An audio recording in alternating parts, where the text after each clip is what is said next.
Hello friends, happy independence days. आप सभी का स्वागत है। बहुत कैंडिडेट्स पूछते हैं कि आईबीएस सिक्योरिटी असिस्टेंट का काम क्या होता है। एक रियल लाइफ एग्जांपल के साथ मैं शेयर करूंगा जो अभी न्यूज़ में चल रहा है, आपने कहीं ना कहीं देखा भी होगा। जैसे कि एक न्यूज़ आई थी कि डीआरडीओ का जो गेस्ट हाउस है वो आपका जो राजस्थान में था, वहाँ का जो मैनेजर था उनको स्पाइंग के लिए अभी ऑफिशियल सीक्रेट एक्ट के द्वारा उनको अरेस्ट किया गया है। तो अब यहाँ ये जो आईबीएस सिक्योरिटी असिस्टेंट का क्या रोल होता है ये चीज़ मैं थोड़ा शेयर करूँगा। अभी फिलहाल अपने खेत पे हूँ, मैं आपको दिखा रहा हूँ। तो इसी जगह लाइट भी कंडीशन अच्छा था, सोचा कि मैंने ये शेयर कर दूँ ताकि आपको भी अच्छा लगे। तो यहाँ आप देखिएगा कि उनको एक ही दिन में उन लोगों ने जाके टेस्ट नहीं किया। उससे पहले 3 महीना 4 महीना आप न्यूज़ रिपोर्ट पे भी देख लेना कि 3 महीना 4 महीना जो है उनको अच्छे से उनके ऊपर में नज़र रखी गई। वो क्या करते हैं उनके हरकतों पे नज़र रखा गया। उसके बाद में उनको एविडेंस के साथ में उनको अरेस्ट किया गया, मतलब एविडेंस के साथ में उनके पास जो एविडेंस। तो वो करते क्या थे बेसिकली, वो इंसान क्या करता था कि गेस्ट हाउस में जो भी बड़े बड़े ऑफिसर आते थे, डीआरडीओ के साइंटिस्ट हुए, इंडियन आर्मी के ऑफिसर्स हुए, तो आके वो मैसेज के द्वारा व्हाट्सएप के द्वारा वो शेयर कर देते थे। किसको शेयर करते थे? आईएसआई को शेयर करते थे। तो सोचिए, हम लोगों का देश का नेशनल सिक्योरिटी और सेंसिटिव इन्फॉर्मेशन को वो शेयर कर देते थे।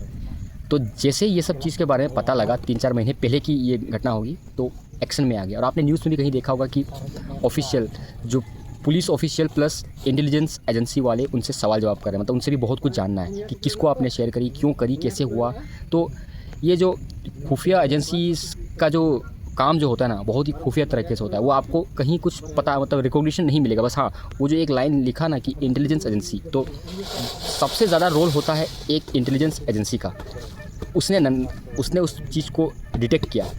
तो एक तरह से आप सोचिए कि ये एक हमारे इंडिया में एक वायरस है, उस वायरस को उसको पकड़ा। यानी कि आईबी सिक्योरिटी असिस्टेंट जो होती है या आईबी जो होते हैं, ये लोग ये सब चीज़ ही काम करते हैं। इनका काम करने का स्टाइल अलग है। मतलब जब आपको पता उसके बारे में कुछ नहीं चलता है, तब समझ जाना कि ये आपका आईबी के द्वारा हुआ। मतलब हम लोग शांत बैठे हैं तो सोचिए कि आईबी काम कर रही है, बहुत अच्छे से काम कर रही है, ठीक है। तो इसलिए इसके बारे में न्यूज़ में आता भी नहीं और आना भी नहीं चाहिए। बाद आईबी के द्वारा और भी जो एजेंसीज़ हैं, बहुत सारी एजेंसीज़ हैं हमारे की में क्या कहते हैं इंडिया में, तो वो सब एजेंसी के द्वारा उनको मतलब अभी फ़िलहाल के लिए उससे अच्छे से खातिरदारी हो रही है उनकी। तो कहने का मतलब है कि हम लोगों का जो इंडिया का जो सेंसिटिव डेटा हुआ, सेंसिटिव इन्फॉर्मेशन हुआ, तो इस सब की रक्षा करना, इंटरनल सिक्योरिटी, एक्सटर्नल सिक्योरिटी, ये सब काम ही इन्हीं का होता है। हमारे इंडिया के जितने भी जो सेंसिटिव इन्फॉर्मेशन को लेने के लिए, मतलब कोई भी कंट्री, देखिए आजकल के समय में जो कंट्री है ना, वो इतना डिजिटल हो चुकी है कि जैसे कि आपने बहुत सारे टर्म्स सुना होगा,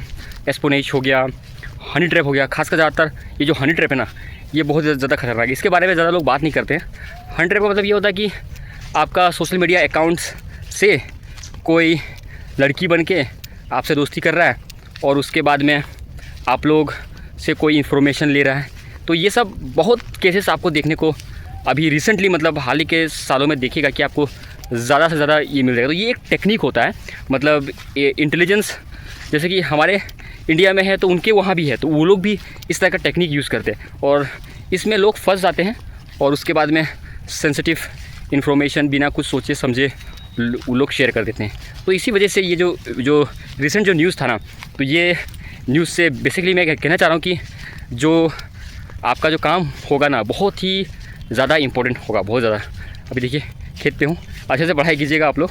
पढ़ाई अभी एज है तो अच्छे से पढ़ाई करके आप लोग अपना जो विशेष है उस चीज़ को फुलफ़िल कीजिए। खैर, आप लोगों का सपोर्ट इस तरह से रखिएगा। और भी इंपॉर्टेंट टॉपिक्स हम लोग ये सब के रिलेटेड डिस्कस करेंगे। हम लोगों का इसी तरह से हेल्प और सपोर्ट आप लोग करते रहना।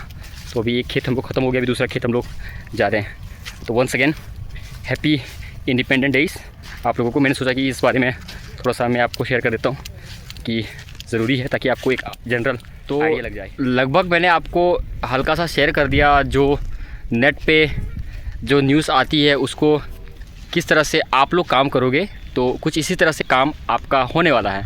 और जैसे कि मैंने कहा ना आपको कि अभी हम लोगों का धूप देखना नहीं पड़ता है, खेत में आए हुए खाद जो बोलते हैं फर्टिलाइज़र्स, उसको धूप के समय में हल्का सा मारना पड़ता है, डीएपी, तो वही हम लोग दे रहे हैं अभी। और इस जगह हम लोगों का दाल वगैरह लगा है, ये आगे दाल लगा है। तो कहने का मतलब ये है कि इसलिए मैं स्टूडेंट लोग को हमेशा मोटिवेट करता हूँ कि टाइम है, समय है, अच्छे से पढ़िए, मन लगा के पढ़िए और पढ़ाई में 100% देना है, 99% नहीं देना है आपको। देना है तो 100%, अगर नहीं देना तो मत दो। जो चीज़ सोचो प्लान भी, उसमें काम करना शुरू कर दो। तो अच्छा है लाइफ, इस तरह का खेती वाला लाइफ अच्छा है, बट मैं नहीं चाहता कि आप लोग इस तरह करो। मेहनत है, पसीना गिरता है, ठीक है, इसमें पसीना निकलता है इसमें, इसलिए वो चीज़ नहीं करना है आपको।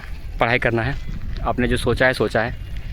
आई एग्री कि जॉब थोड़ा सा मुश्किल है, बहुत सारे जॉब्स में बहुत सारे अलग अलग न्यूज़ देखने को मिलती है हम लोगों को, बट इससे हिम्मत नहीं हारना है आपको। You have to be positive, अपने माइंड को हमेशा रखना है क्लियर कट कि नहीं, मुझे जॉब तो जॉब। इस तरह का एटीट्यूड, मेंटल एटीट्यूड लेके आपको चलना है और यही एटीट्यूड आपको लॉन्ग रन में काम भी आएगा। वीडियो कैसा लगा कमेंट ज़रूर कीजिएगा। मिलते हैं नेक्स्ट वीडियो में, व्लॉग्स में। Over and out.